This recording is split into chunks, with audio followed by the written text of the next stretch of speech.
To the Black girl who is stepping into a new chapter and doesn't know what to expect, I see you, and this is for you.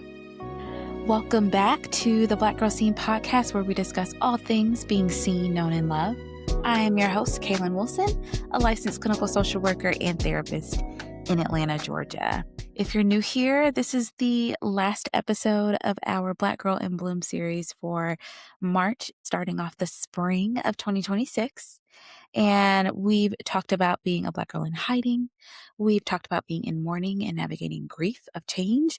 And we also talked about being in waiting as we talk about these different parts of moving through change and transformation that leads to a life of healing and feeling seen. And we're rounding it out with talking about just that, healing. I wanted to end it with this, not just to talk about like, yay, we finally get there. Yay, sometimes we notice that things worked. I also want to talk about what healing sometimes can look like that we're not always ready for or aware of.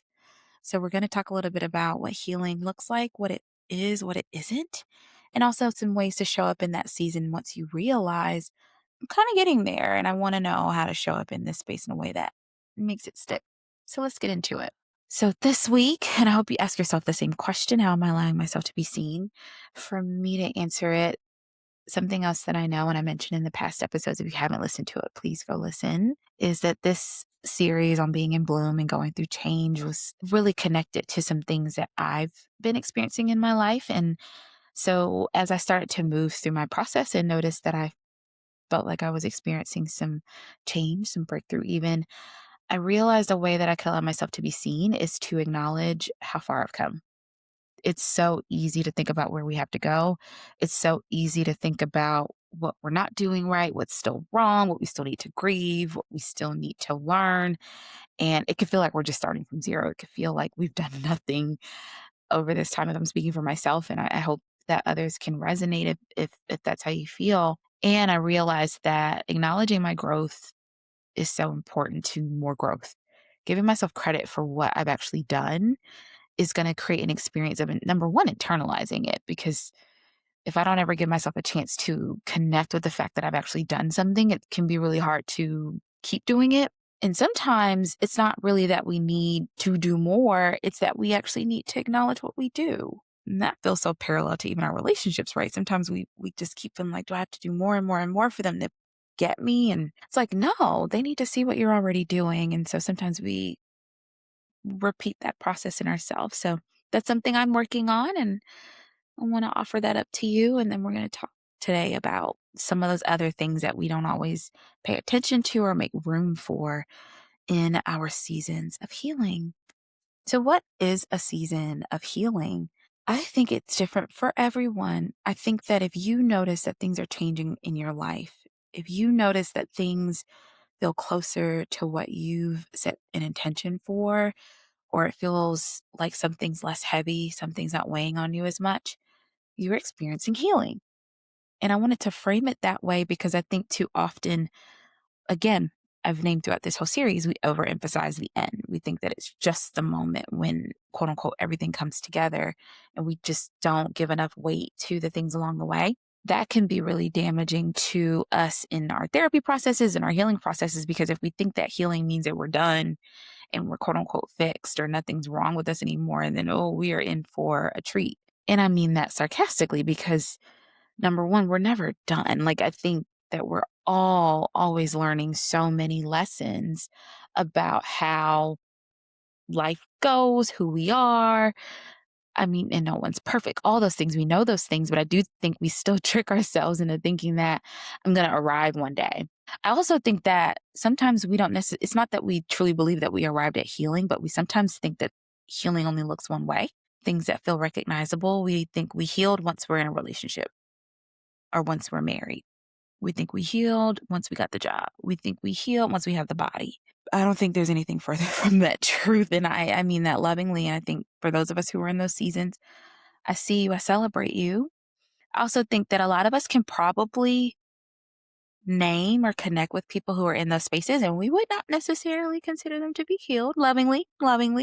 Maybe we are in those spaces and we know we're not healed. we know we're not, no one's healed because no one's done, but we maybe know that we have some work to do. We have some things going on. Also, and I hope you have this experience at some point in your life, sometimes we can feel better than we've ever felt before and not have things to show for it. There have been times in my seasons away from the quote unquote things I wanted to see in my life, but I still felt like I was actually walking on sunshine, like actually felt amazing or felt incredible and not in like a euphoric, like I'm going to crash soon kind of way, but in a way where I experienced some very deep grief that led me to feeling very free or cathartic on the other side. And so those two things are not necessarily related. And that's why I say it looks different for all of us because maybe when you get the house, you'll feel like you healed things, but maybe getting the house will create space for you to notice, like, oh, that didn't fix it. So maybe there's still some room to be done. And maybe that's still a part of healing because you were able to connect some dots that maybe you wouldn't have been able to connect before. So I know that's really gray, but I thought it was really important to contextualize that there is no one way that healing looks. And I hope it leaves room for you to notice that that means that you don't have to wait for that season to feel like it's working. You don't have to wait for the grand gestures or the big things or the big changes in the material sense to know that you are doing this and that there is some payoff. In the last episode, I explained that that season and waiting is like, it's like when you have already started to put in the work, but you haven't quite seen the payoff yet. And while I think that those exist, I do still think that there are like micro seasons of waiting because there are micro moments of healing along the way as well. So I think it's important to acknowledge that. So something else to think about when it comes to healing is that healing is just as hard, if not harder than our experiences of hiding.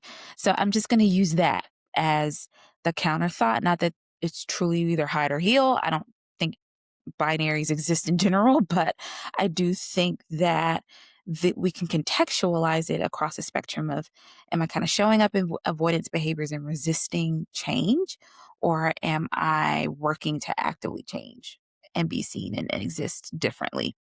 That's kind of generally what I'm speaking about when I say hiding versus healing. And we sometimes hide because it feels comfortable, because it's not challenging us.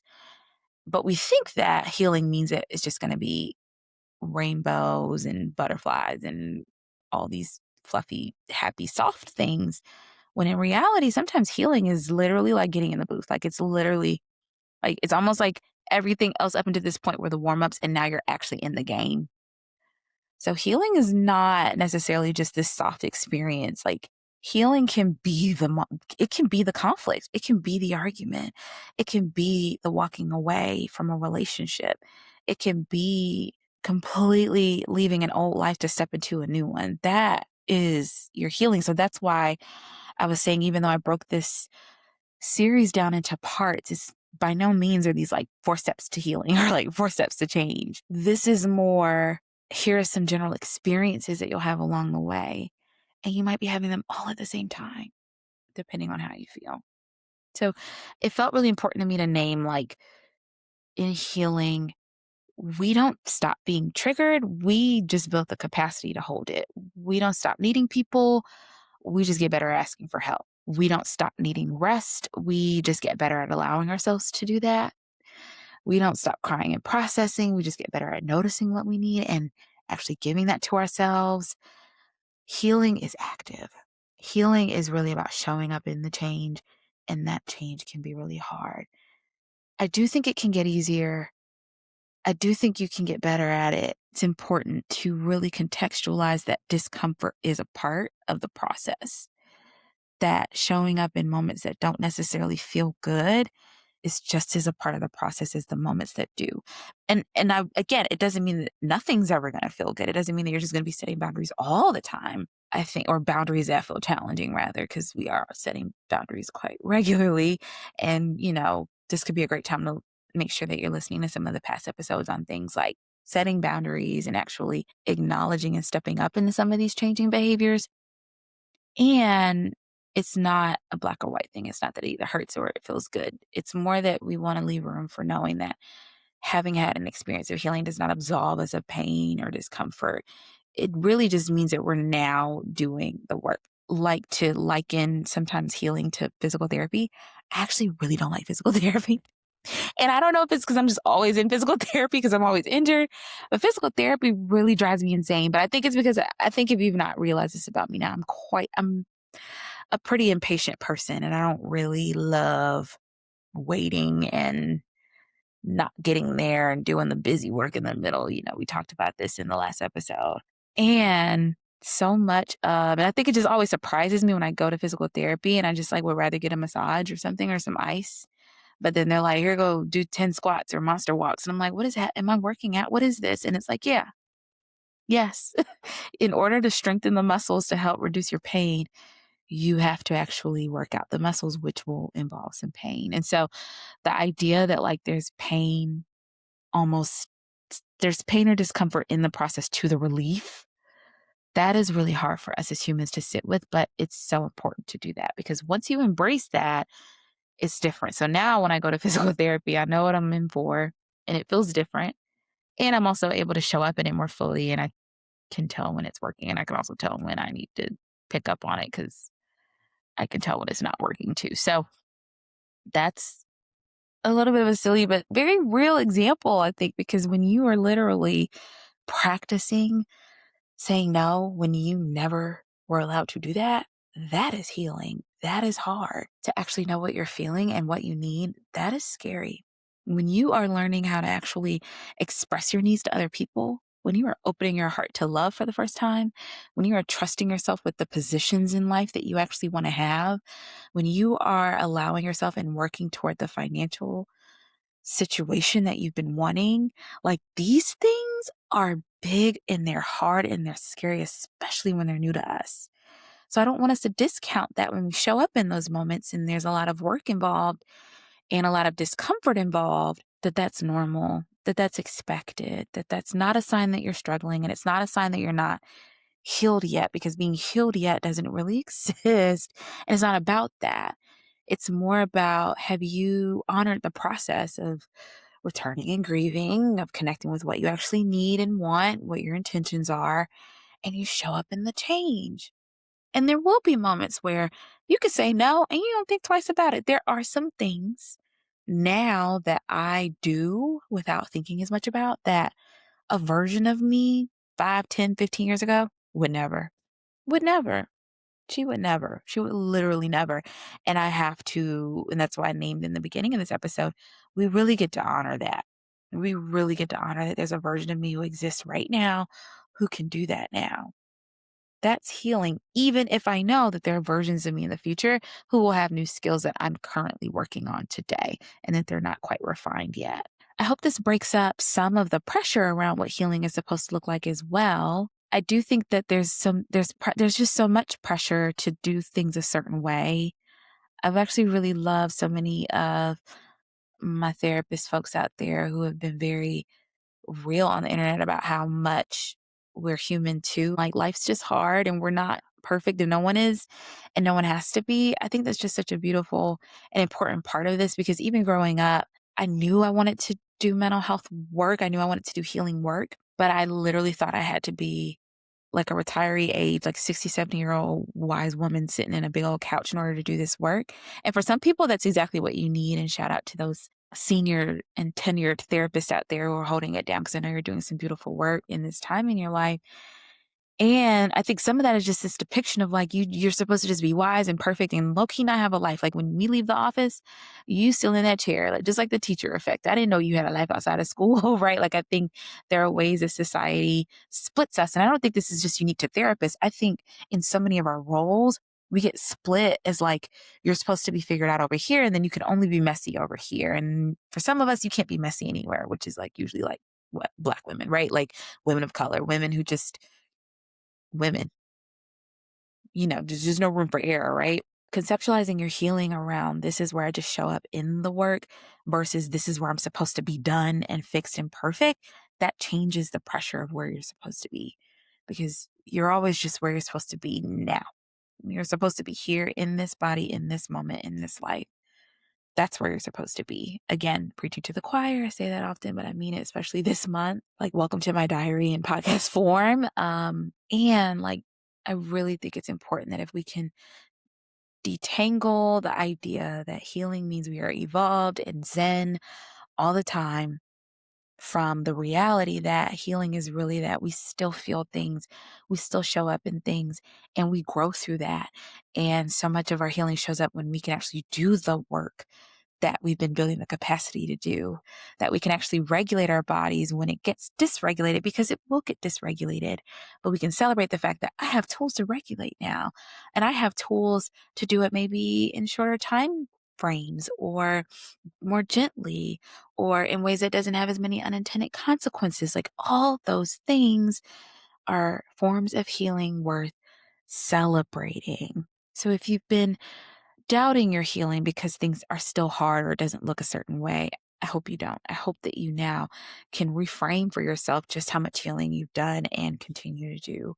And I hope that you remember to keep honoring your journey that you're on, keep honoring your intentions and coming back to where this all came from and why this all matters, and keep honoring your home, like where home is, your body, your values, your needs, or what you've come to understand is your purpose and your role. In some ways, our purpose is big and it's a nice existential question that I hope we all get to answer one day. And in another way, I hope we know that our purpose is to just be and to be together. And that anything beyond that sometimes just doesn't really deserve a lot of our energy.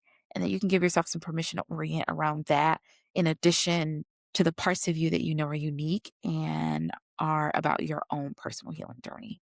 That's what I hope you hold on to as you continue to go through these cycles of change. Because, the series is ending here, but that doesn't mean the change is ending here. In fact, some of us we're probably like, okay, I think I could do this now. And I'm standing with you. And some of you, you're like, okay, I need to do this again. And I'm standing with you. This is our life's work. And I'm so excited to be here with you as you do it. So as we close, I want to invite you to do a practice of not just continuing to move along the continuum of change, but I also want you to check in with where you're not giving yourself credit for your healing. Ask yourself, where have I grown? What am I seeing? What's different? And if it's really hard to give yourself credit, please ask yourself, 10 years ago, what would I be doing in this situation? Because if you can very quickly connect to like, ooh, I would have quit by now, I would have done this by now. Again, I don't really think quitting is a bad thing, but that's another topic for another episode. I would have stopped by now. I would have avoided that. I would have said yes when I didn't want to. I would have been with this person. I would have been hanging out with these people. If you can name all that, if you can connect at a cellular level that things just would have been so different because you were so different, I hope that you can see the growth. I hope that you can see the change. I hope that you can see just how much work you've done to be seen. And I hope that you continue to fuel and show up in that healing, knowing that you deserve it and that you're doing a great job.